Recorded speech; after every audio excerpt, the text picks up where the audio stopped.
Hello friends, welcome to Vamja education. મારું નામ છે શિવમ અને આ વિડીયોની અંદર આપણે શીખવાના છીએ ધોરણ 7 સામાજિક વિજ્ઞાન ચેપ્ટર 16 રાજ્ય સરકાર. તો આ રાજ્ય સરકાર જે આખો પાઠ છે એ આખો પાઠ આપણે એકદમ વ્યવસ્થિત ડિટેલમાં લીટી શબ્દ શીખીશું અને સમજીશું. જો તમે આ આખો પાઠ વ્યવસ્થિત રીતના સમજેલો હશે તો આ પાઠના પ્રશ્ન જવાબ પાકા કરવા તમને ખૂબ સહેલા થઈ જશે. તો ચોક્કસથી તમારે આખો પાઠ શીખવો જોઈએ, સમજવો જોઈએ, એ પણ પાઠ્ય પુસ્તક એટલે કે ટેક્સ્ટબુકમાંથી. તો ચાલો આપણે સ્ટેપ પછી સ્ટેપ આખા પાઠને વ્યવસ્થિત રીતમાં શીખવાની શરૂઆત કરીએ. તો જુઓ, સૌથી પહેલાં છે રાજ્ય સરકાર પાઠનું નામ. તો આપણે પાઠનું નામ છે એને જ સમજીએ. સરકાર એટલે આપણને ખબર છે કે આપણી જે સરકાર હોય છે તે, આપણી જે ગવર્મેન્ટ હોય છે તે, તો એની અંદર રહેલી આપણા રાજ્યની સરકાર આપણને ખબર છે કે એક તો ભારત સરકાર હોય, ઘણી જગ્યાએ તમે ભારત સરકાર એવું લખેલું જોયું હોય, બરોબર, એટલે કે ઇન્ડિયાની સરકાર. પરંતુ આપણું રાજ્ય ગુજરાત અને આપણા રાજ્યની પણ એક સરકાર છે જેને કહેવાય રાજ્ય સરકાર. તો સૌથી પહેલાં આપણા રાજ્ય સરકાર છે, આપણા જે ગુજરાતની સરકાર છે તેમના વિશેની આપણે વાત કરવાના છીએ. આખી વસ્તુ વ્યવસ્થિત સમજવાના છીએ. આપણે વર્ણ વ્યવસ્થા સુંદર રીતે જળવાય તે માટે વર્ગ મંત્રીની ચૂંટણી કરીએ છીએ. જો વર્ગ વ્યવસ્થા વ્યવસ્થિત રીતે જળવાય એ માટે આપણે અલગ અલગ રીતના વર્ગ મંત્રી આપણે બનાવીએ. જેમ કે આપણે જુઓ, વર્ગ આપણો જે ક્લાસરૂમ છે, બરાબર, તે શાળાનો ક્લાસરૂમ હોય તેનું વ્યવસ્થિત સંચાલન થાય એના માટે એક વર્ગ શિક્ષક હોય. એવી રીતના બધા મંત્રીમાં એક વર્ગ મંત્રી હોય, આપણે વર્ગ મોનિટર હોય, બરાબર, વર્ગ શિક્ષક હોય, એવી રીતના અલગ અલગ હોય. તો આ વર્ગ વ્યવસ્થા છે તે વ્યવસ્થિત જળવાય એના માટે એક વર્ગ મંત્રીની ચૂંટણી કરીએ છીએ. અને ઉપરાંત વર્ગ સફાઈ સમિતિ, વર્ગ સુશોભન સમિતિ. જો સફાઈ સમિતિ એટલે કે સફાઈ કર્મનું ધ્યાન રાખે, સુશોભન સમિતિ એટલે કે શણગારવાનું, સુશોભિત કરવાનું કામ કરે, વર્ગ વ્યવસ્થા સમિતિ એટલે કે બધી જે અલગ અલગ વ્યવસ્થાઓ છે તેને સાચવે, તેમની રચના કરીએ છીએ. અને તમે પણ વર્ગ સજાવટ અને વ્યવસ્થા માટે ફરજ અચૂક બજાવતા હશો. તમને પ્રશ્ન થશે કે આપણા રાજ્યનો સમગ્ર વહીવટ, વ્યવસ્થા અને કારોબાર કોણ કરતું હશે? ભાઈ, આપણું આ ગુજરાત રાજ્ય છે તે આખા ગુજરાત રાજ્યનો વહીવટ કોણ કરતું હશે? બધી અલગ અલગ વ્યવસ્થા, જેમ કે આપણા ઘરે પાણી આવે છે, આપણા રોડ રસ્તા છે, બરાબર, તો આ બધી વ્યવસ્થાનું કાર્ય કોણ કરતું હશે?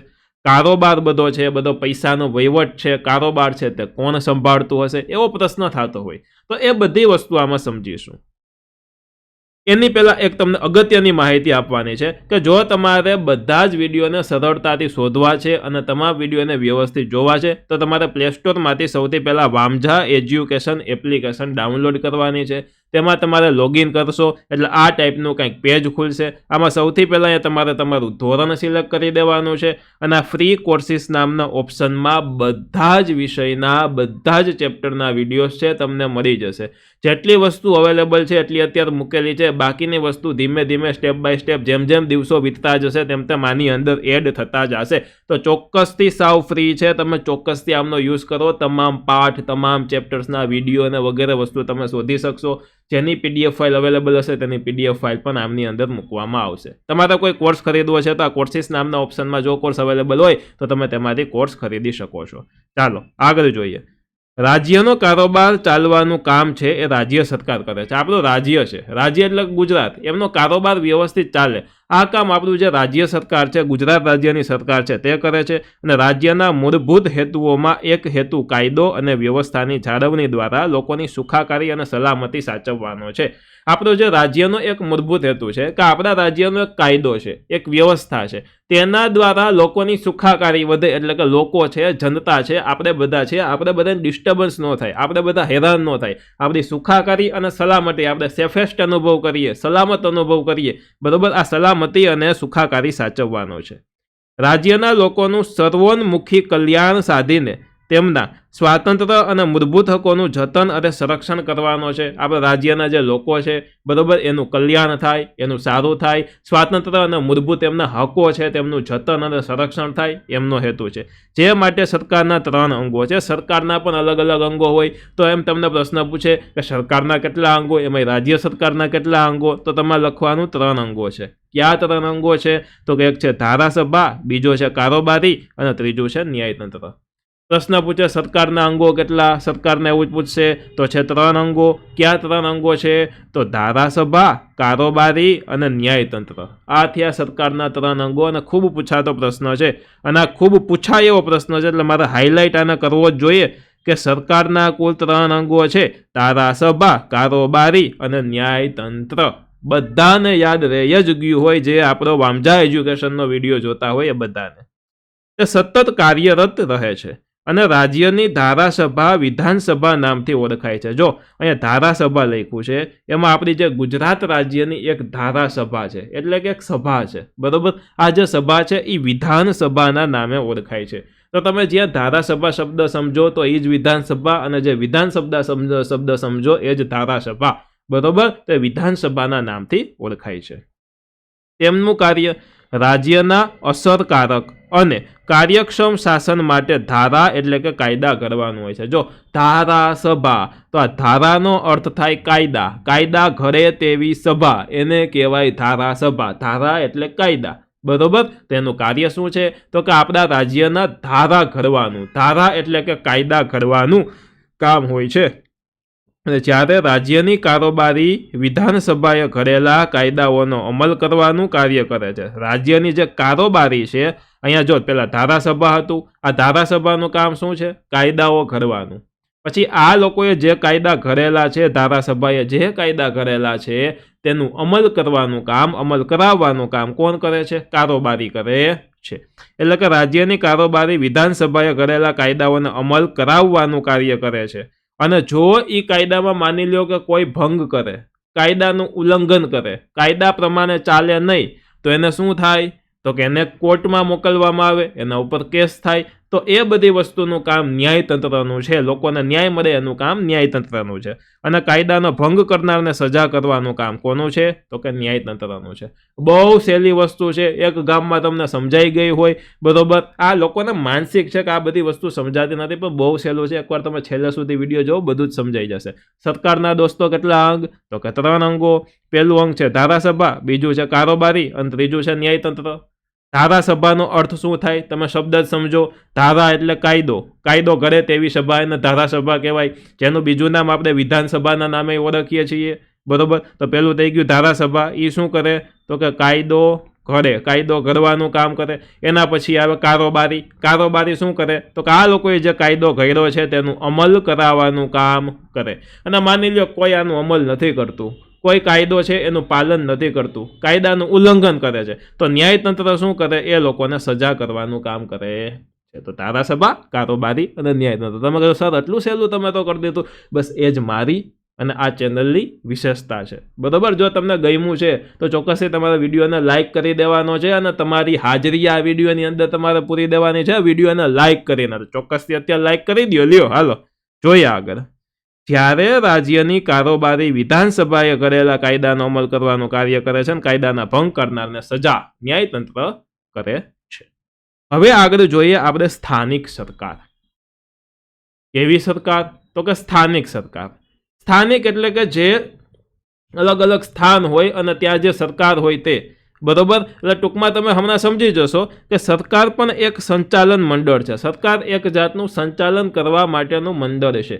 માની લો કે તમારી શાળા છે તો શાળાનું સંચાલન કરવા માટે એક મંડળ બનાવેલું હોય, જેમાં પ્રિન્સિપાલ હોય, અલગ અલગ શિક્ષકો હોય. પછી એમાંથી શિક્ષકોને વર્ગ શિક્ષકની નિમણૂક આપી, ભાઈ આ શિક્ષક છે આટલામાં ધોરણના આ ક્લાસનો વર્ગ શિક્ષક, આ શિક્ષક આનો વર્ગ શિક્ષક. પછી સફાઈ કર્મીઓ હોય. તો આ બધા શું છે? એક જાતનું મંડળ હોય, શાળાનું મંડળ. એવી રીતના સરકાર છે એ પણ એક સંચાલન મંડળ છે, એટલે કે જે આપણા દેશનું, આપણા રાજ્યનું સંચાલન કરે છે, જે સામાન્ય રીતે લોકશાહીમાં લોકોની ઈચ્છા મુજબ વહીવટ ચલાવે છે. ભારત ખૂબ મોટો દેશ છે, બહુ મોટો દેશ છે ભારત, અને એક જ સ્તરે અથવા તો સ્થળેથી વહીવટ કરવામાં આવે તો ઘણી મુશ્કેલી સર્જાય. ભારત ખૂબ મોટો દેશ છે, માની લો કે આખા દેશનો વહીવટ એક જ જગ્યાએથી થાય તો ખૂબ મુશ્કેલી સર્જાય છે. એટલે આપણે ભારતના અલગ અલગ રાજ્યોમાં ભાગલા પાડેલા છે. રાજ્યોની અંદર આપણા શહેર અને ગામો હોય, જેમાં નગરપાલિકા અને મહાનગરપાલિકા હોય, બરોબર. એમના પછી ગ્રામ પંચાયત હોય, તાલુકા ક્ષેત્રે તાલુકા પંચાયત હોય. તો આવી બધી અલગ અલગ આપણે ભાગો પાડેલા હોય છે અને નાગરિકોને અગવડ પડે છે. તેથી આપણે ત્યાં સરકાર અલગ અલગ સ્તરે કામ કરે છે, જેમ કે સ્થાનિક કક્ષાએ રાજ્ય કક્ષા અને રાષ્ટ્રીય કક્ષાએ સ્થાનિક કક્ષાએ લોકમત આપી અને પોતાનો પ્રતિનિધિત્વ છે તેને ચૂંટે છે. શું કરે છે? પ્રતિનિધિત્વને ચૂંટે છે. કેવી રીતના ચૂંટે? તો કે મતદાન દ્વારા ચૂંટવામાં આવે છે અને તેમના દ્વારા જ વહીવટ થાય તેને સ્થાનિક સ્વરાજ્ય કહે છે. એમના દ્વારા વહીવટ થાય એને શું કહે? સ્થાનિક સ્વરાજ્ય કહે છે. જેની અંદર ગ્રામ પંચાયત, તાલુકા પંચાયત અને જિલ્લા પંચાયત અને ગ્રામીણ સ્થાનિક સ્વરાજ્યની સરકાર છે. જો ગ્રામ પંચાયત આવી જાય, તાલુકા પંચાયત આવી જાય, ગ્રામ પંચાયત ક્યાં હોય? તો કે ગામોમાં. તાલુકા પંચાયત ક્યાં હોય? તો કે તાલુકા ક્ષેત્રે હોય. બરોબર. જિલ્લા પંચાયત ક્યાં હોય? તો કે જિલ્લા ક્ષેત્રે હોય. અને ગ્રામીણ સ્થાનિક સ્વરાજ્યની આ સરકાર છે. અને નગરપાલિકા અને મહાનગરપાલિકા શહેરી સ્થાનિક સ્વરાજ્યની સરકાર છે. જ્યાં શહેર હોય, જ્યાં મોટા શહેર હોય એને મહાનગરપાલિકા આપેલી હોય, જે મીડિયમ શહેરો હોય એને નગરપાલિકા આપેલી હોય. બરોબર. તો આ જે નગરપાલિકા અને મહાનગરપાલિકા છે એ શહેરોનો વિકાસ થાય તેનું તે ખૂબ ધ્યાન રાખે છે અને એ સ્થાનિક સ્વરાજની સરકાર છે. આપણે રાજ્ય સરકાર વિશે અભ્યાસ કરીશું, પરંતુ આમાં આપણે આપણા રાજ્યની જે સરકાર છે તેના વિશે અભ્યાસ કરીશું. રાજ્ય સરકારમાં આપણા જે મુખ્યમંત્રી હોય તેની જે સરકાર હોય તેનો આપણે અભ્યાસ કરવાનો છે. તો એક વસ્તુ જાણવા જેવી છે, જાણી લઈ કે ગુજરાતમાં 1 એપ્રિલ 1963થી પંચાયતી રાજનો અમલ શરૂ થયો. કેનો? તો કે પંચાયતી રાજનો અમલ શરૂ થયો. ક્યારે? તો કે 1 એપ્રિલ 1963થી આ અમલ શરૂ થયેલો છે. ચાલો સરકારની રચના અને ભૂમિકા જોવો. તો કે ભારત વિશાળ જનસંખ્યા ધરાવતો દેશ છે. આપણા ભારતની અંદર જનસંખ્યા ખૂબ વિશાળ છે, ખૂબ મોટા પ્રમાણમાં છે. અને ભારતમાં 28 રાજ્યો અને 8 કેન્દ્ર શાસિત પ્રદેશો છે. ભારતની અંદર રાજ્યો કેટલા? તો કે 28 રાજ્યો છે અને કુલ 8 કેન્દ્ર શાસિત પ્રદેશો છે. કેન્દ્ર શાસિત પ્રદેશોમાં દીવ, દમણ, ગોવા, દાદરાનગર હવેલી આ બધા કેન્દ્ર શાસિત પ્રદેશમાં આવે. તેમાં દિલ્હી એક વિશેષ રાજ્ય છે અને દેશમાં સમાવાયી એટલે કે રાષ્ટ્ર અને રાજ્ય એમ 2 કક્ષાની સરકાર છે. આપણા દેશમાં એક તો રાષ્ટ્રની સરકાર હોય અને એક રાજ્યની સરકાર હોય. અત્યારે રાષ્ટ્રની સરકાર હોય એમાં કોણ હોય? તો કે એમાં વડાપ્રધાન હોય. બરોબર. અને રાજ્યની સરકાર હોય એમાં કોણ હોય? તો કે એમાં મુખ્યમંત્રી હોય. એના વડાને મુખ્યમંત્રી આપણે કહેતા હોઈએ છીએ. રાષ્ટ્ર કક્ષાની સરકારને કેન્દ્ર સરકાર કે સંઘ સરકાર પણ કહે છે. આપણે રાષ્ટ્ર સરકાર, આપણી જે રાષ્ટ્ર કક્ષાની સરકાર છે એને કેન્દ્ર સરકારે કહેવાય, સંઘ સરકારે કહેવાય. અને તે સમગ્ર ભારતનો વહીવટ કરે છે. એ બધા જ ભારતનો વહીવટ કરે છે અને એની અંદર બધા જ રાજ્ય આવી જાય. પરંતુ દરેક રાજ્યની અલગ અલગ સરકાર હોય. તે રાજ્ય કક્ષાએ રાજ્યનો વહીવટ કરતી સરકારને આપણે રાજ્ય સરકાર કહીએ છીએ. અને રાજ્ય સરકાર છે એના પણ અલગ અલગ અંગો છે. એ અંગો તમને સમજવા ખૂબ ગમશે. જોજો, રાજ્ય સરકાર છે એના અલગ અલગ અંગો છે.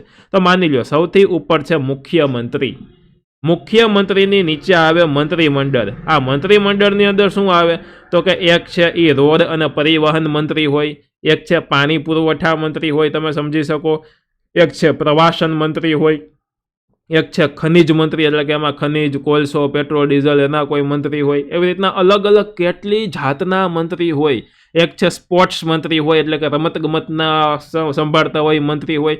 તો સૌથી ઉપર મુખ્યમંત્રી આવે, એની નીચે આખું મંત્રીમંડળ આવે એટલે કે બધા જ મંત્રીઓ આવે. અને પાછા એની નીચે આવે ધારાસભ્ય. શું આવે? ધારાસભ્યો.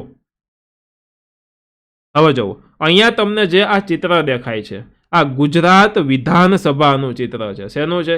ગુજરાત વિધાનસભાનું ચિત્ર છે. આપણી વિધાનસભા છે તેમનું નામ શું છે? તો કે વિઠ્ઠલભાઈ પટેલ ભવન. શું છે? વિઠ્ઠલભાઈ પટેલ ભવન. આ આપણી ગુજરાત વિધાનસભાનું નામ છે. ત્યારબાદ હવે આપણે શીખીશું વિધાન પરિષદ. તો ચાલો, વિધાન પરિષદ રાજ્ય સરકારના મુખ્ય અંગો. રાજ્ય સરકારના આપણે મુખ્ય અંગો ભણ્યા હતા. ધારાસભા, કારોબારી, ન્યાયતંત્ર યાદ છે? તો ધારાસભા, કારોબારી અને ન્યાયતંત્ર આ વિધાનસભાના મુખ્ય અંગો છે. ધારાસભા શું કરે? તો કે ધારાઓને ઘડવાનું. ધારા એટલે કે નિયમો છે, કાનૂન છે એને ઘડવાનું કામ કરે છે. કારોબારી શું કરે? તો કે આ નિયમોને પાલન કરાવવાનું કામ કરે છે. અને ન્યાયતંત્ર શું કામ કરે? તો કે જો આ નિયમોનું કોઈ પાલન કરતું નથી તો એમને સજા આપવાનું કામ કરે છે. અને રાજ્યની ધારાસભાના ઉપલા ગૃહને વિધાન પરિષદ કહેવામાં આવે છે. આપણી જે ધારાસભા છે એનું સૌથી ઉપલું ગૃહ હોય એને કહેવામાં આવે છે વિધાન પરિષદ. શું કહેવામાં આવે? વિધાન પરિષદ કહે છે.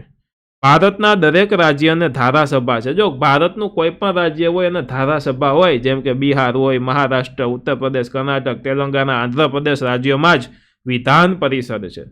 ગુજરાતની ધારાસભામાં વિધાન પરિષદ નથી. જો આપણા ગુજરાતની ધારાસભા એવી છે કે જેની અંદર વિધાન પરિષદ નથી. અમુક રાજ્યો જેવા છે કે એની અંદર વિધાન પરિષદ હોય છે, ધારાસભા હોય છે પરંતુ વિધાન પરિષદ હોતી નથી. એ વિધાન પરિષદ ક્યાં ક્યાં છે? તો કે બિહાર, મહારાષ્ટ્ર, ઉત્તર પ્રદેશ, કર્ણાટક, તેલંગાણા, આંધ્રપ્રદેશ રાજ્યની અંદર વિધાન પરિષદ છે. હવે આ વિધાન પરિષદ વિશે આપણે શીખી લઈએ કે વિધાન પરિષદના જે સભ્યોને સ્થાનિક સ્વરાજ્યની સંસ્થાઓ, નોંધેલા સ્નાતકો, માધ્યમિક અને ઉચ્ચ માધ્યમિક શિક્ષકોના મતદાર મંડળો, આ વ્યક્તિઓ છે એ એને ચૂંટે છે. અને વિધાન પરિષદના સભ્ય બનવા માટે ઉમેદવાર 30 વર્ષ કે તેથી વધુ વયના હોવા જોઈએ. 30 વર્ષ કે તેથી વધુ વય અને ભારતના નાગરિક હોવા જોઈએ. ભારતના નાગરિક કમ્પલસરી છે. જો 30 વર્ષ કે તેથી વધુ ઉંમરના, જો પ્રશ્ન એવો પૂછે કે વિધાન પરિષદના સભ્ય બનવા માટે ઉમેદવારની ઉંમર કેટલી હોવી જોઈએ? 30 વર્ષ કે એનાથી વધારે હોવી જોઈએ. બીજી વસ્તુ, તે ભારતના નાગરિક હોવા જોઈએ, ઇન્ડિયનના નાગરિક હોવા જોઈએ. વિધાન પરિષદ એ કાયમી ગૃહ છે. કેવો ગૃહ છે? એને કાયમી ગૃહ પણ કહેવાય છે. અને વિધાન પરિષદનો દરેક સભ્ય 6 વર્ષની મુદત માટે ચૂંટાય છે. જો એ લોકો છે એની ચૂંટણી દર 6 વર્ષે થાય, એટલે 6 વર્ષની મુદત માટે તે ચૂંટાય છે. બાકીની મોટાભાગની ચૂંટણી આપણી 5 વર્ષે થતી હોય, પરંતુ એની 6 વર્ષે થાય છે. વિધાન પરિષદના 1/3 સભ્યો દર બીજા વર્ષે નિવૃત્ત થાય છે. જો 1/3 સભ્યો એટલે કે ત્રીજા ભાગના સભ્યો છે, બરોબર, એ દર વર્ષે નિવૃત્ત થઈ જાય છે. અને વિધાન પરિષદ રાખવી કે નહીં તે રાજ્ય નક્કી કરે છે. આ વિધાન પરિષદ રાખવાની છે કે નથી રાખવાની એ કોણ નક્કી કરે?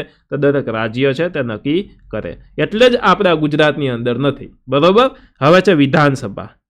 ધારાસભાના નીચલા ગૃહને વિધાનસભા કહેવામાં આવે છે. અને બંધારણની જોગવાઈ મુજબ વિધાનસભામાં સભ્યોની સંખ્યા 60થી ઓછી અને 500થી વધારે હોઈ શકે નહીં. કોઈ પણ વિધાનસભા હોય એની સંખ્યા હંમેશા 60થી લઈને 500 સુધીની હોય. એમાં 60થી ઓછી ન ચાલે, 59 ન ચાલે, 60થી ઓછી ન ચાલે, ઓછામાં ઓછું 60, અને 500થી વધારે ન ચાલે. એમાં 501 મેમ્બરે ન થાય. 60થી લઈ અને 500 સુધીની સંખ્યા હોય એનાથી 60થી ઓછી નહીં ને 500થી વધારે નહીં. માની લ્યો કે તમારે વિધાનસભાનું સભ્ય બનવું છે, તો એમાં શું લાયકાત જોઈએ? મારે બનવું હોય તો મારે શું લાયકાત મારી પાસે હોવી જોઈએ? કંઈક લાયકાત તો હશે ને, કંઈક નિયમો તો હશે ને, ગમે તો નહીં બની શકે. તો એના માટેની આપણે લાયકાત જોઈએ કે વિધાનસભાના સભ્ય બનવા માટેની લાયકાત. તો કે સૌથી પહેલું તે ભારતનો નાગરિક હોવો જોઈએ. ભારતની કોઈ પણ ચૂંટણીમાં બધામાં ભારતનો નાગરિક હોવો ફરજિયાત છે. એટલે કોઈ પણની લાયકાત તમને પૂછે તો સૌથી પહેલાં લખી નાખવાનું કે તે ભારતનો નાગરિક હોવો જોઈએ. પછી બીજી વસ્તુ તમારે વિચારવાની કે કેટલા વર્ષથી વધુ ઉંમરનો હોવો જોઈએ. બરાબર, ઉપર 30 વર્ષ હતું, વિધાનસભામાં 25 વર્ષ છે, તેની ઉંમર 25 વર્ષ કે તેથી વધુની હોવી જોઈએ. મિનિમમ 25 વર્ષ, બરાબર. તે સરકારી સંસ્થામાં સ્વવેતન હોદ્દો ધરાવતો હોવો જોઈએ નહીં. એટલે તે કોઈ પણ ગવર્મેન્ટ ઓફિસર અથવા તો ગવર્મેન્ટ અધિકારી હોવો જોઈએ નહીં. કોઈ પણ સરકારી નોકરી કરતો હોય એવો ચાલે નહીં. સરકારી નોકરી કરતો ન હોવો જોઈએ, બરોબર. તે વ્યક્તિ નાદાર, અસ્થિર મગજની કે સજા પામેલા ગુનેગાર હોવા જોઈએ નહીં. જો તે નાદારે ન હોવો જોઈએ, એના પછી અસ્થિર મગજનો એટલે કે મગજમાં કંઈ પ્રોબ્લેમ હોય તેવોય ન હોવો જોઈએ, કે કોઈ સજા પામેલ ગુનેગારે ન હોવા જોઈએ, એને કોઈ સજા મળી ન હોવી જોઈએ, કોઈ ગુનેગાર હોવો જોઈએ નહીં. તો આ એની લાયકાત થઈ. ભારતના દરેક રાજ્યમાં વિધાનસભા છે. શું છે? વિધાનસભા દરેક રાજ્યની અંદર છે. અને રાજ્યના વિસ્તારોને જુદા જુદા મત વિભાગમાં વહેંચવામાં આવે છે. અલગ અલગ મત વિભાગમાં વહેંચવામાં આવે છે. અને દરેક મત વિસ્તારમાંથી એક સભ્ય ચૂંટાય છે. માની લ્યો કે કોઈ 100 મત વિસ્તાર છે, એક અહીંયાથી મત કરવાનો હોય, કોઈ પ્રતિનિધિને ચૂંટવાનો હોય, અહીંયાથી કોઈ ચૂંટવાનો હોય, અહીંયાથી કોઈ ચૂંટવાનો હોય, અહીંયાથી કોઈ ચૂંટવાનો હોય, તો બધી જગ્યાએથી એક પ્રતિનિધિ છે તે ચૂંટાય છે. એક પ્રતિનિધિ બધી જગ્યાએથી ચૂંટાય છે, એક સભ્ય ચૂંટાય છે. અને ગુજરાત રાજ્યમાં વિધાનસભાની કુલ 182 બેઠકો છે. યાદ રાખવાનું આપણે કે આપણા ગુજરાતની વિધાનસભા છે, બરોબર. એની કુલ બેઠકો કેટલી? તો કે વિધાનસભાની 182 બેઠકો છે, 182 બેઠકો છે. અને દરેક રાજ્યની વિધાનસભામાં ધારાસભ્યોની સંખ્યા જુદી જુદી હોય છે. એટલે માની લ્યો કે આપણી જે વિધાનસભા છે એની અંદર કુલ 182 ધારાસભ્યો છે. તમારા વિસ્તારમાં કોઈક ધારાસભ્ય હશે, તમારા પિતાને પૂછજો તમે, તો એ કહેશે કે આપણા ધારાસભ્ય આપણા ગામના આ છે, બરોબર. એટલે કે એમનું તમને નામ કહેશે, બરોબર, તો એ 182 ની અંદર આવે. કુલ ધારાસભ્ય કેટલા આખા ગુજરાતમાં? તો કે 182 છે. બરોબર, આ ધારાસભ્યોની સંખ્યા થઈ ગઈ. અને ધારાસભ્યોની સંખ્યા જુદી જુદી હોય છે. તેની સભ્ય સંખ્યા વસ્તીના ધોરણે નક્કી થાય છે. બરોબર, વસ્તીના ધોરણે નક્કી કરવામાં આવે છે. અને મોટે ભાગે વિધાનસભ્યો છે તે અલગ રાજકીય પક્ષોના હોય છે. બરોબર, અલગ અલગ રાજકીય પક્ષોના હોય, એટલે અમુક ભાજપના હોય તો અમુક કોંગ્રેસના હોય તો અમુક આમ આદમી પાર્ટીના પણ હોઈ શકે. અલગ અલગ પક્ષોના હોય છે. તેમજ કોઈ પણ પક્ષના ન હોય એવા પણ અપક્ષ સભ્યો પણ હોય છે. ઘણા એવા હોય કે જે અપક્ષ હોય, જે કોઈ પક્ષમાંથી નથી ઊભા, પોતે એકલા ઊભા છે. કે માની લ્યો કે મારે ચૂંટણી લડવી છે અને હું એમ કહું કે હું ભાજપમાંય નથી, કોંગ્રેસમાંય નથી, પરંતુ મારી પાસે લાયકાત છે. શું લાયકાત છે?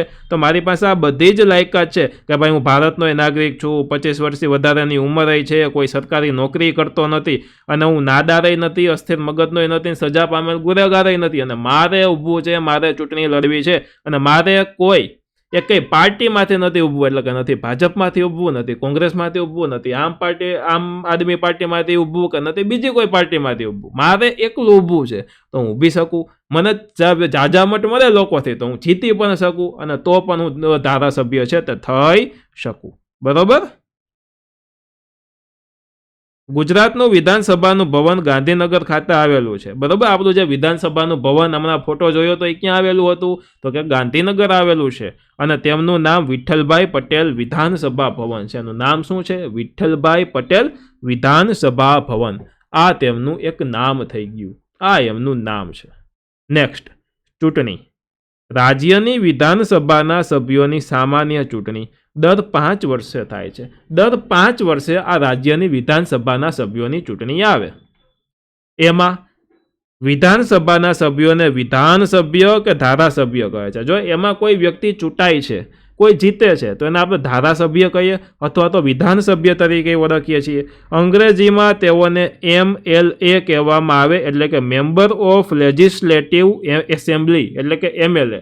અને ઘણા MLA હોય એટલે કે ઘણા ધારાસભ્યો હોય, એની ગાડીમાં લખેલું હોય કે MLA. બરોબર, એની ફોરવ્હીલમાં એવું લખેલું હોય, અથવા તો અમુકમાં એમ લખેલું હોય કે જૂના MLA, એટલે કે પેલા ભૂતપૂર્વ MLA, એટલે કે જે પેલા MLA હતા અત્યારે નથી તેવા. બરોબર, તો MLA એવું લખેલું હોય ને. MLA નું ફૂલ ફોર્મ થાય છે મેમ્બર ઓફ લેજિસ્લેટિવ એસેમ્બલી. તમારે યાદ રાખવાનું છે ફૂલ ફોર્મ. અને MLA એટલે જ ધારાસભ્ય, યાદ રાખજો. અને દરેકે પણ ઓળખવામાં આવે છે. MLA ની પસંદગી લોકો દ્વારા સીધી ચૂંટણી થાય છે. MLA ની પસંદગી કરવામાં, માની લ્યો કે મારું ક્ષેત્ર છે, તેમાં એની ચૂંટણી કરવામાં આવે. એમાંથી જે જીતે MLA થાય, એ કોઈ પણ પાર્ટીના હોઈ શકે. અને જુદા જુદા રાજકીય પક્ષો પોતાના પ્રતિનિધિઓને વિધાનસભાની ચૂંટણીમાં પોતાના પક્ષના ઉમેદવાર તરીકે ઊભા રાખે છે. બરાબર, પોતાના પક્ષના, ભાજપવાળા હોય તેના પક્ષના ઉમેદવાર રાખે, કોંગ્રેસવાળા એના પક્ષના રાખે, એવી રીતના બધા જ પક્ષના અલગ અલગ ઉમેદવાર ઊભા રાખે છે. પોતાના મત વિસ્તારમાંથી બહુમતીના આધારે વિધાનસભાના સભ્ય બને છે. જો બહુમતી એટલે કે જેને સૌથી વધારે મત મળે છે, સૌથી વધારે વોટ મળે છે, તે લોકો જીતે છે, અને તે લોકો આ વિધાનસભાના સભ્યો એટલે કે ધારાસભ્યો બને છે. જે પક્ષના સભ્યો વિધાનસભામાં બહુમતી ધરાવતા હોય તે પક્ષ પોતાની સરકાર રચે છે, પોતાની એક સરકાર બનાવે, સરકાર રચે છે.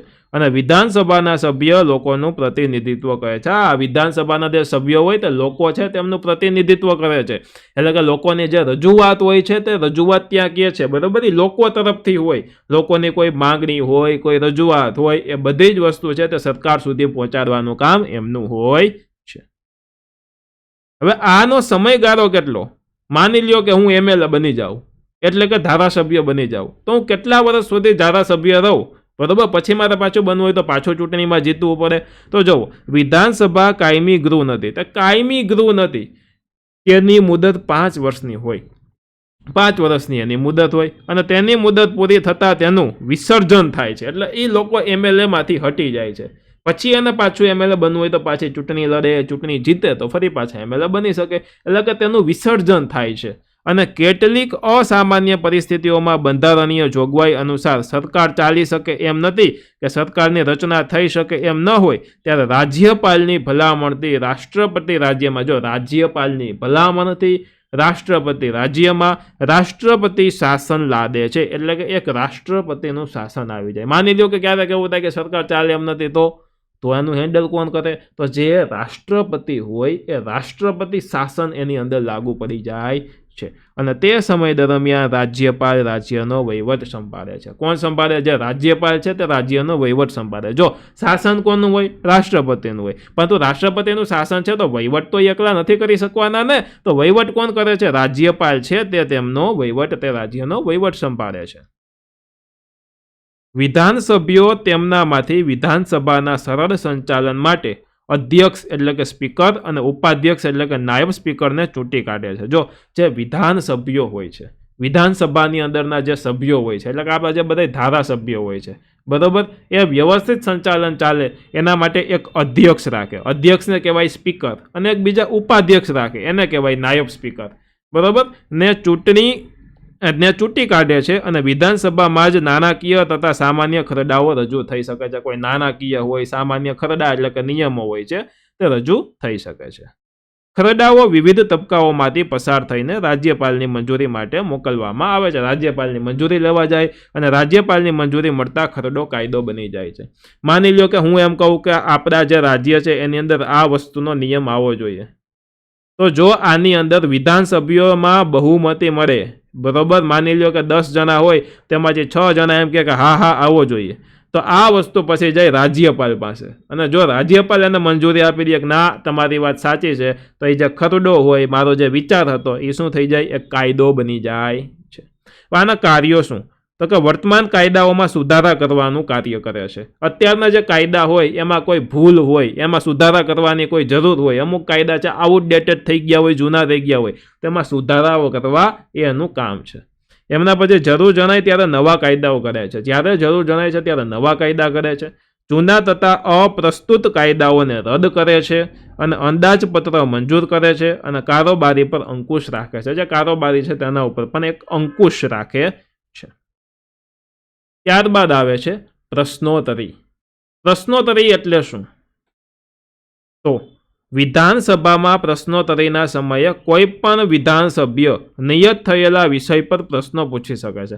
માની લ્યો કે એક વિષય નક્કી કરવામાં આવેલો છે કે ભાઈ માની લ્યો કે એક વિષય છે શિક્ષણ, એજ્યુકેશન છે, તો એના આધારે આ બધા જે સભ્યો હોય છે તે પ્રશ્ન પૂછી શકે છે, બરોબર, અને સૂચનો આપી શકે છે. અને સૂચનો આપી શકે, ભાઈ કોઈને એમ થાય કે મારી પાસે આ એક સૂચન છે કે ભાઈ દરેક રાજ્યના દરેક માની લો કે ગુજરાત રાજ્યના દરેક ગામોની અંદર એક સરસ મજાની સ્કૂલ હોવી જોઈએ એવું સૂચન હોય તો તે સૂચન આપે છે અને પોતાનો મત અને અભિપ્રાય રજૂ કરે છે.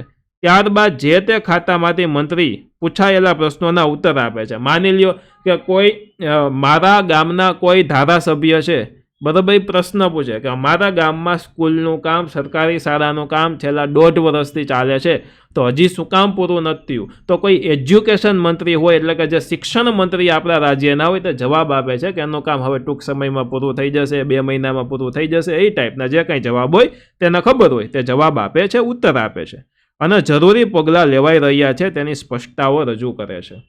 પ્રશ્નોના નિરાકરણ માટે ગૃહ બાંયધરી પણ આપે છે. કોઈ પણ પ્રશ્નોના નિરાકરણ આવે એના માટે બાંયધરી આપે, અથવા તો જો એમ મારા જે ક્ષેત્રના ધારાસભ્ય પ્રશ્ન પૂછેલો છે કે ભાઈ મારા શહેરમાં સરકારી શાળા સારી નથી તો તમે સરકારી શાળા બનાવો એવું પૂછે છે શિક્ષણ મંત્રીને, તો શિક્ષણ મંત્રી એના માટેની બાંયધરી આપે. જો એને લાગે કે હા ત્યાં બનાવવી જોઈએ અને આની વાત સાચી છે તો એમ કહે કે હા ચોક્કસથી આપણે સરકારી શાળા બનાવશું અને આટલા ટાઈમમાં એક સરસ મજાની સ્કૂલ બનીને તૈયાર થઈ જશે અને એની જગ્યાને વગેરે આ છે, એવી રીતનું આખું નક્કી કરે છે.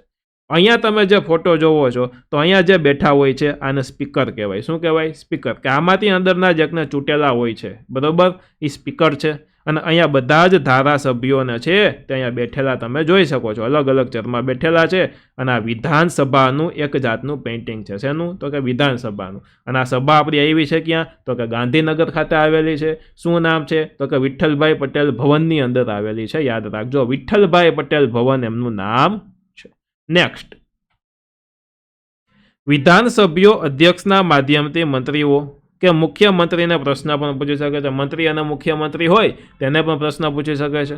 ત્યારબાદ આવે છે કારોબારી. આપણે શું જોયું હતું? તો કે આપણે સરકારના અંગો કેટલા? 3 અંગો હતા: ધારાસભ્ય, કારોબારી અને ન્યાયતંત્ર. ધારાસભ્ય શું કરતા હતા? ધારાઓ ઘડવાનું કામ એટલે કે નિયમો ઘડવાનું કામ કરતા હતા. તો જોવો અહીંયા તમારા નિયમો ઘડવાનું કામ કરે છે.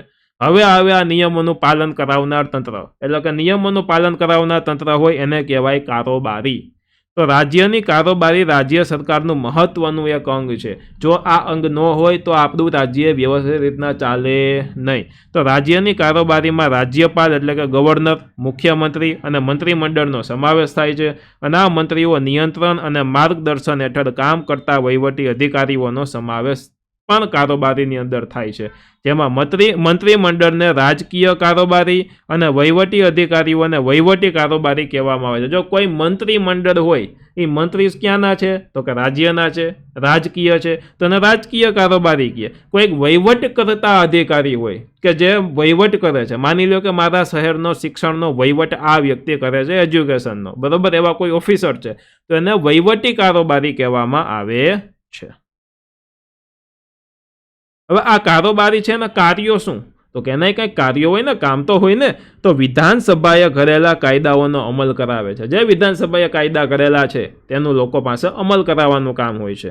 રાજ્યમાં કાયદો અને વ્યવસ્થા જળવાય તેની તકેદારી રાખે છે. બધા જ લોકો વ્યવસ્થિત કાયદાઓનું પાલન કરે છે ને, કોઈ ખોટું નથી કરતું ને, કોઈ ખોટું કરે છે તો એના લીધે કોઈને નુકસાન નથી થતું ને, તેની તકેદારી, તેનું ધ્યાન રાખવાનું કાર્ય કરે છે. રાજ્યની આર્થિક અને સામાજિક સમસ્યાઓ દૂર કરવા પ્રયત્ન કરે છે. આપણું રાજ્ય છે એની આર્થિક એટલે કે પૈસાવાળી અને સામાજિક એટલે કોઈ ગુંડાગર્દી હોય, આ તે વગેરે વસ્તુ હોય, તો તે સામાજિક કોઈ સમસ્યાઓ હોય તેને દૂર કરવાનું કાર્ય કરે છે. રાજ્યના નાગરિકોની ગરીબી અને બેકારી દૂર કરવાનું આયોજન તૈયાર કરે છે. શિક્ષણ, સ્વાસ્થ્ય, વાહન વ્યવહાર, સંદેશા વ્યવહાર, વીજળી વગેરે સેવાઓ પૂરી પાડે છે. રોડ રસ્તા વ્યવસ્થિત છે, સંદેશા વ્યવહાર વ્યવસ્થિત છે, વીજળી એટલે કે લાઇટ ટાઈમ ટુ ટાઈમ રહે છે, સ્વાસ્થ્ય એટલે કે હોસ્પિટલો સારી છે કે નહીં, અને શિક્ષણ કેવું મળે છે, બરાબર, આ બધા જની માહિતી પૂરી પાડે છે અને બધા જનું વ્યવસ્થિત કામ કરે છે. નાગરિકોને જીવન જરૂરિયાતની ચીજ વસ્તુઓ મળી રહે તેનું આયોજન કરે છે. તમામ નાગરિકોને જીવન જરૂરિયાતની ચીજ વસ્તુઓ વ્યવસ્થિત ભાવે, પોસાય તેવા ભાવે મળે છે તેનું આયોજન કરે છે. અને સમગ્ર રાજ્યનો વહીવટ સરળતાથી ચાલે તેની કાળજી રાખે છે. આખું રાજ્ય છે એનો વહીવટ એકદમ બેસ્ટ ચાલે તેવી કાળજી રાખે છે. રાજ્ય સરકાર પ્રજા કલ્યાણના કાર્યો કરે છે. પ્રજા છે, લોકો છે, તેમનું કલ્યાણ થાય, તેમનું ભલું થાય, તેનું સારું થાય તેવા કાર્યો કરે છે.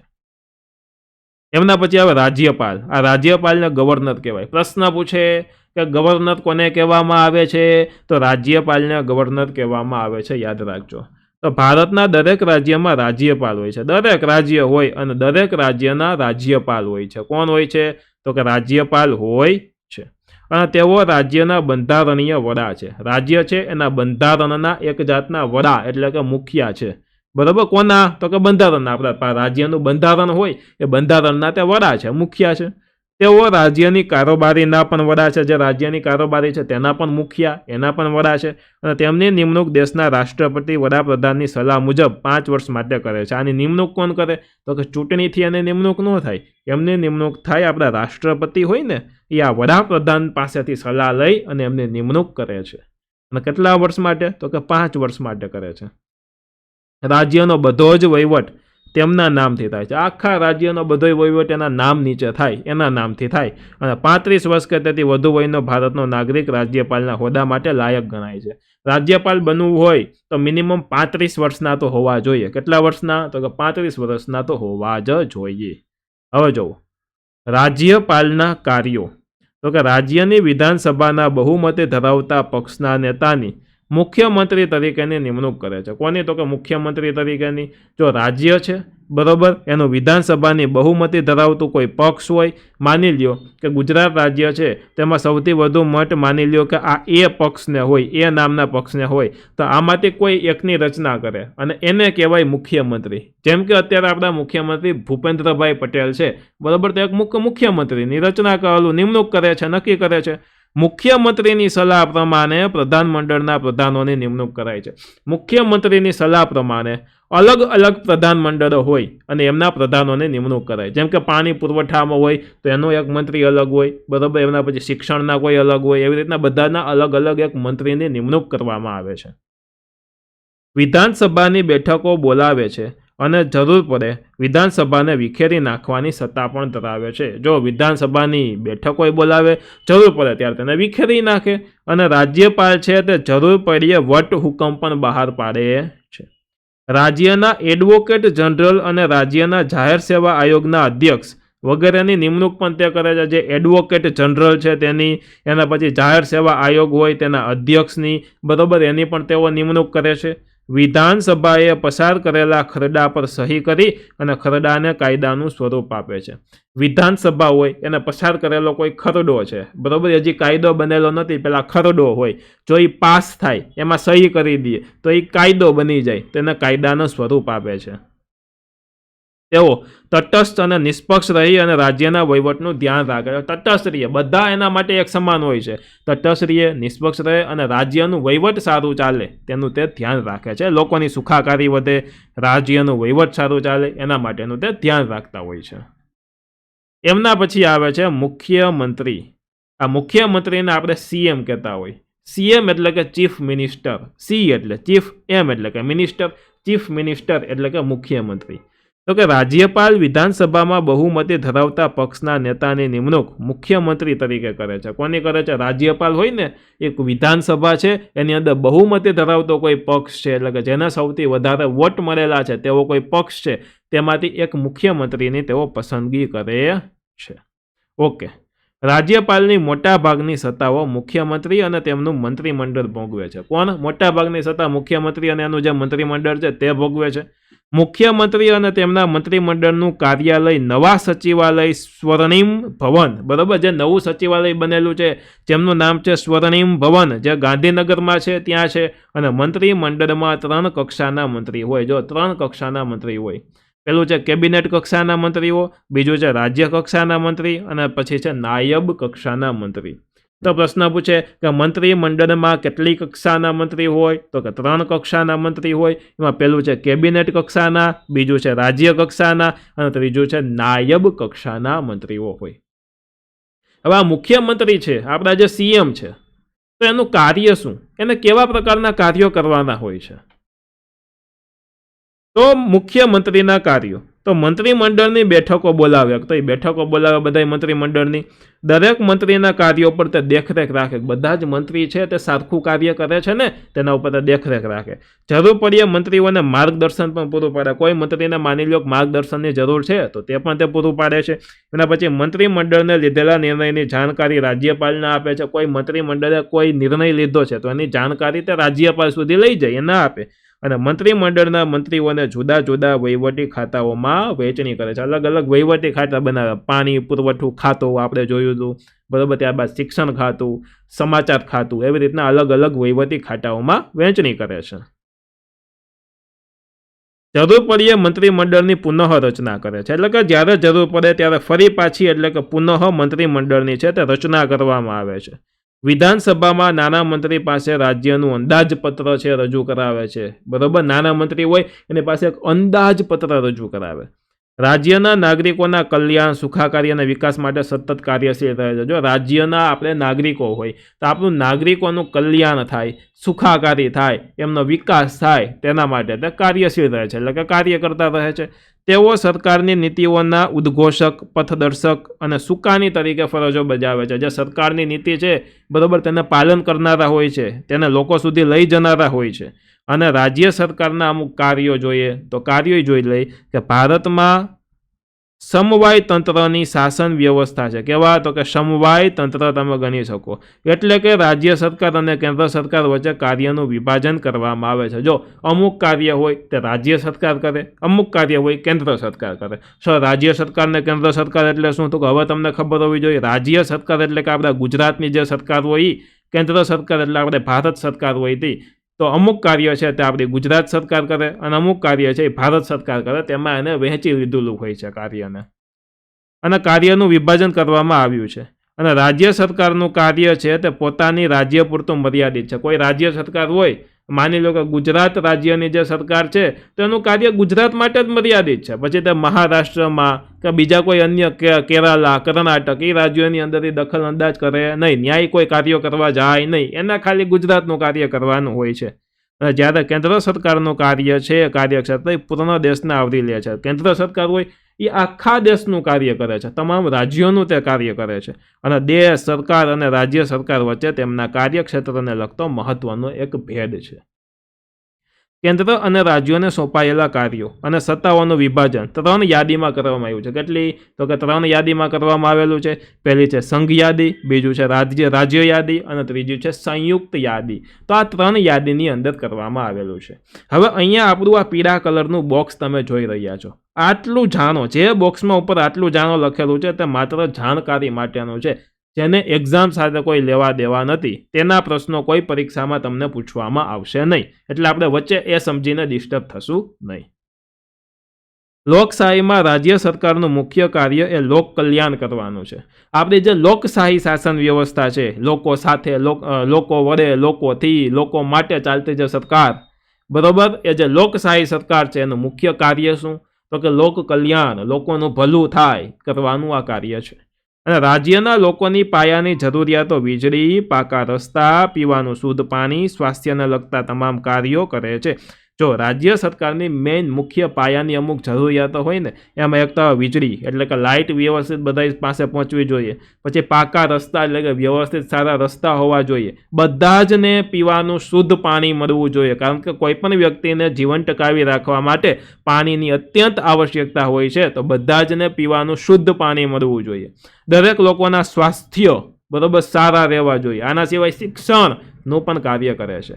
સસ્તા અનાજની દુકાનો મારફતે ખાદ્ય સામગ્રીનું વિતરણ કરે છે. અમુક સસ્તા અનાજની દુકાન હોય કે જ્યાંથી મફત અથવા તો ખૂબ સસ્તું અનાજ આપવામાં આવે અને બધા જને ન આપવામાં આવતા હોય, જે જરૂરિયાતવાળા લોકો હોય તેને આપવામાં આવતું હોય. તો આ સસ્તા અનાજની દુકાનો મારફતે ખાદ્ય સામગ્રીનું લોકોમાં વિતરણ કરે છે.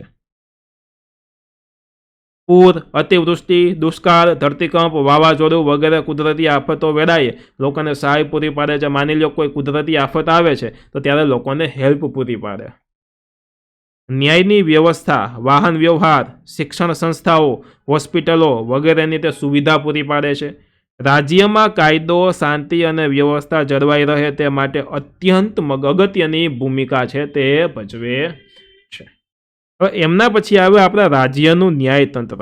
એટલે કે આપણા રાજ્યની જે કોર્ટ હોય તે આપણે જોયું કે સરકારના કેટલા અંગો? 3. ધારાસભા, કારોબારી, ન્યાયતંત્ર. ધારાસભા ધારાઓ કરવાનું એટલે કે નિયમ કરવાનું કામ કરે છે. કારોબારી છે તે નિયમનું પાલન કરાવવાનું કામ કરે છે.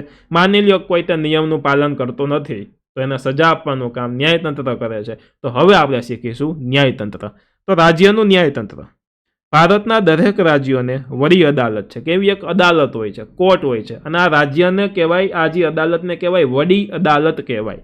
અને ગુજરાતમાં વડી અદાલતની સ્થાપના 1 મે 1960માં થઈ હતી. ક્યારે?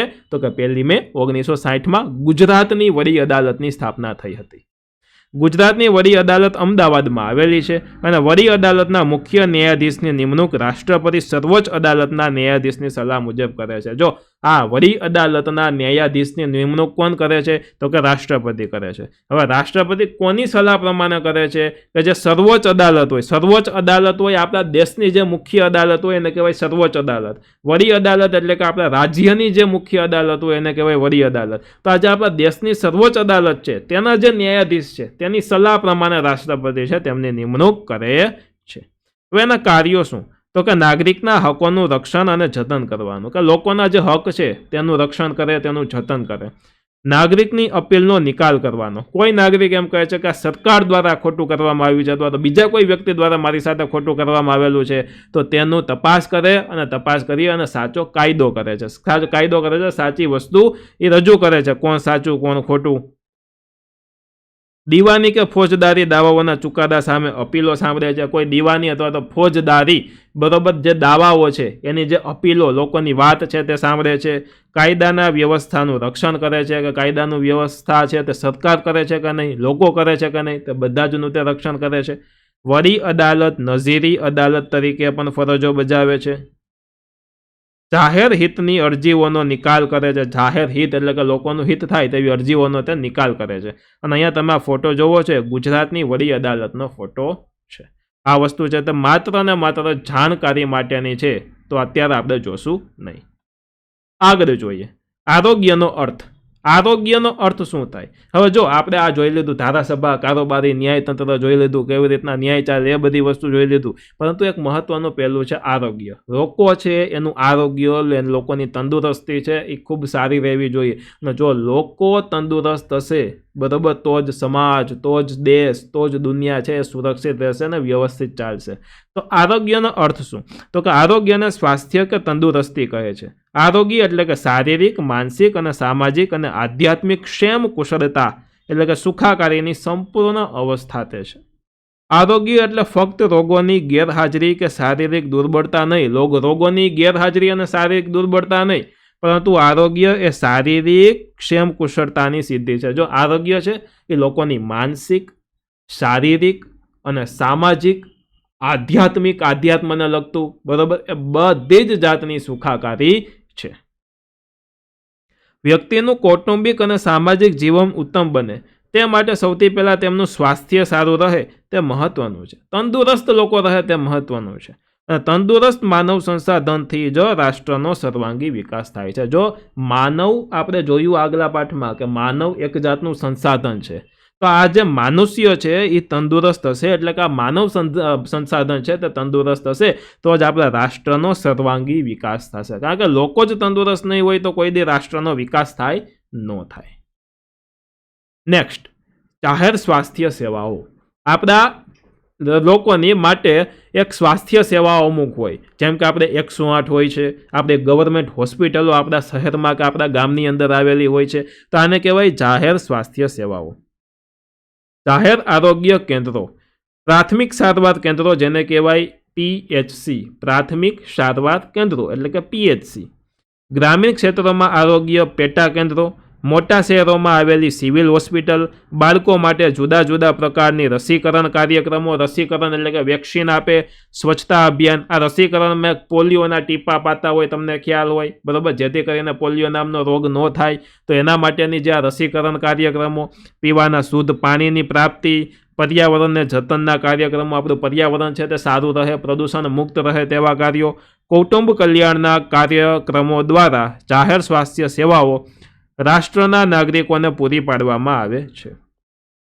ખાદ્ય પદાર્થોમાં થતી ભેળસેળ પર અંકુશ. જે ખાદ્ય પદાર્થો છે એમાં જે ભેળસેળ થાય છે તેના ઉપર અંકુશ.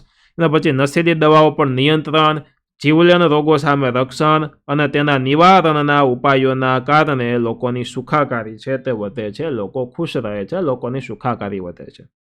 તાત્કાલિક સારવાર સેવાઓ માટે 108ની સુવિધા ઉપલબ્ધ છે. કોઈકને જરૂર હોય તો 108 એમ્બ્યુલન્સ બોલાવે, બરોબર, તો આ 108ની સુવિધા પણ ઉપલબ્ધ છે. એમના પછી છે ખાનગી સ્વાસ્થ્ય સેવાઓ. ખાનગી સ્વાસ્થ્ય સેવાઓનો અર્થ એ થાય કે જે પ્રાઇવેટ હોસ્પિટલો આવેલી છે તે, કે ભાઈ ખાનગી દવાખાના, ખાનગી હોસ્પિટલો અને તાલીમી તથા સરકાર માન્ય ખાનગી ડાક્ટરો દ્વારા નાગરિકોને સ્વાસ્થ્ય સેવાઓ પૂરી પાડવામાં આવે છે. રોગોના નિદાન કરતી ખાનગી લેબોરેટરી પણ મોટી સંખ્યામાં કાર્યરત છે. જો કોઈ પણ લોકો છે ખાનગી ડૉક્ટર ન બને, બરાબર, તે પોતે ડૉક્ટરની ડિગ્રી મેળવે, એટલે કે તે સરકાર માન્ય એક ડૉક્ટર બને, પછી જો એ ઈચ્છે તો તે પોતાની હોસ્પિટલ એટલે કે પોતાની મેડિકલ સેવાઓ શરૂ કરી શકે, પોતાનું દવાખાનું ખોલી શકે, અને આને કહેવાય ખાનગી દવાખાનું, જે લોકો પાસેથી પૈસા લઈ અને એની સામે તે લોકોમાંની જે જરૂરિયાતો છે તે પૂરી કરે. જરૂરિયાતો એટલે કે લોકોના હેલ્થ માટેની જે જરૂરિયાતો છે તે પૂરી કરે છે. વિવિધ રોગોના નિદાન અને ઉપચાર માટે કામ કરતી વિશિષ્ટ પ્રકારની ખાનગી હોસ્પિટલ સ્વાસ્થ્ય સેવાઓ પૂરી પાડી રહી છે. અમુક હોસ્પિટલો હોય સ્પેશિયલ કેન્સરને લગતા કામો કરતા હોય, અમુક છે એ ઓર્થોપેડિક હોય એટલે કે જે હાડકાઓને લગતા કાર્યો કરતા હોય, એવી રીતના અલગ અલગ હોસ્પિટલો હોય. અમુક મલ્ટી સ્પેશિયાલિસ્ટ હોસ્પિટલ હોય કે તેની અંદર ઘણા બધા અલગ અલગ નિષ્ણાત ડૉક્ટરો હોય કે જેમાં હાડકાનો હોય, મગજના હોય, પછી એવી રીતના અલગ અલગ ડૉક્ટરો હોય, બરાબર. આરોગ્ય અને રાજ્ય સરકાર વિશે વચ્ચેનો જે સંબંધ છે તે જોઈએ તો કે રાજ્યના નાગરિકોને આરોગ્ય વિષયક સેવાઓ મળી રહે તે માટે રાજ્ય સરકાર વિશેષ આયોજનો અને ખર્ચ કરે છે, અને નીચે પ્રમાણેના કાર્યો સરકાર દ્વારા કરે છે. સરકાર કરે છે, જો આટલા હું તમને કાર્યો કહું, સરકાર કરે છે. એમાં પહેલું, સસ્તા અનાજની દુકાનો દ્વારા ગરીબોને અનાજનું વિતરણ કરવામાં આવે.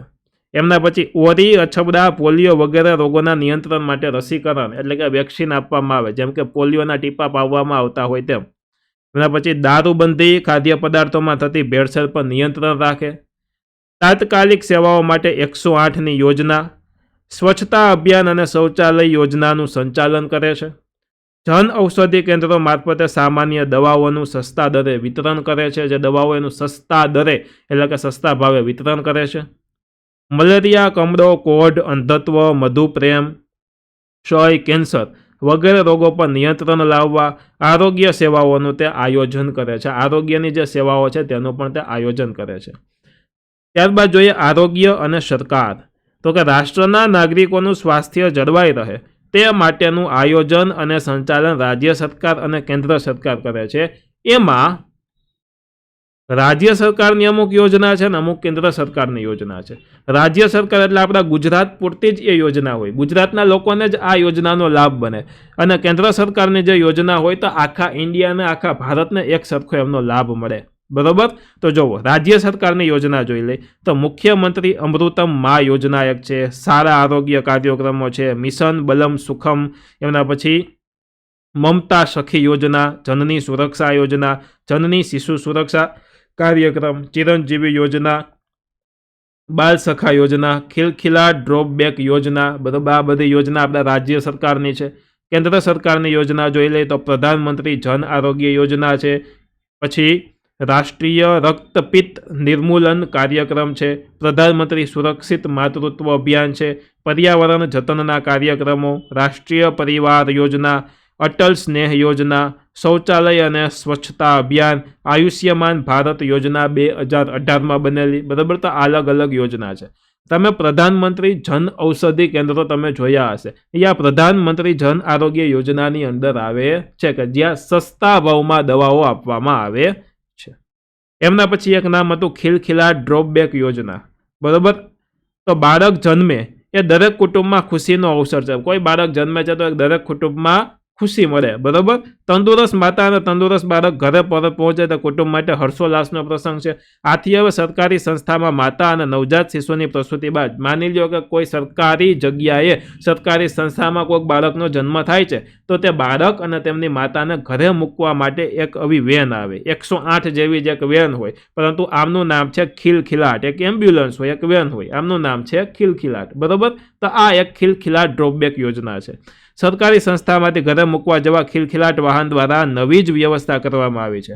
આ ખિલખિલાટ વાહન નિયમિત સરકારી દવાખાના પાસે છે અને આરોગ્ય કાર્યકર પ્રસૂતા માતાને આ સેવાઓને ઉપલબ્ધ કરાવી શકે છે. બરાબર. નિયત સરકારી દવાખાના હોય ત્યાં વસ્તુ અવેલેબલ છે. હોસ્પિટલોમાંથી રજા આપ્યા બાદ પ્રસૂતાને માતાને બાળક આરોગ્ય માટે શિક્ષણ તેમજ સલાહ આપવામાં આવે છે, અને વાહનની અંદર પણ સલામત બાળ ઉછેર અને રસીકરણના સંદેશા વિડીયોના માધ્યમ દ્વારા માતા અને તેમની સાથે જતા તેમના કુટુંબીજનોને આપવામાં આવે છે. આ વાહનની અંદર અલગ અલગ વિડીયો બતાવવામાં આવે અને જેથી કરીને માતાને એજ્યુકેટ કરવામાં આવે કે આ બાળક છે તેનો કેવી રીતના સારી રીતના ઉછેર કરી શકાય. આ બધી જ વસ્તુ જાણકારી માટેની છે જેને તમે જાણી શકો છો. તો આની સાથે સાથે અહીંયા આપણો આ પાઠ પૂર્ણ થાય છે. આશા રાખું છું કે આખો પાઠ મેં તમને એકદમ વ્યવસ્થિત રીતના, બેસ્ટ રીતના, સરસ રીતના શીખવી દીધો છે. જો તમને સરસ આવડી ગયો છે તો ચોક્કસથી તમારે વિડીયોને લાઇક કરવાનો છે. ચેનલમાં નવો છો તો તમારે સબસ્ક્રાઇબ કરીને બેલ આઇકન દબાવવાનું છે. બીજા તમારે કયા વિડીયો જોવા છે કોમેન્ટ કરીને ચોક્કસથી જણાવો. અને તમારા માટે સરસ મજાની એક એપ્લિકેશન બનાવેલી છે જેની અંદર તો ચોક્કસથી લાભ લ્યો. તમારે પ્લે સ્ટોરમાંથી વામજા એજ્યુકેશન એપ્લિકેશન ડાઉનલોડ કરવાની છે, તેમાં લોગિન કરવાનું છે, નામ, ફોન નંબર વગેરે વસ્તુ નાખીને. ત્યારબાદ તમારા ફ્રી કોર્સિસ નામનો ઓપ્શન છે, તેમાંથી તમને દરેક વિડીયો વ્યવસ્થિત રીતના લાઇનસર મળી જશે. જેટલા વિડીયો અવેલેબલ હશે તેટલા બધા મળી જશે.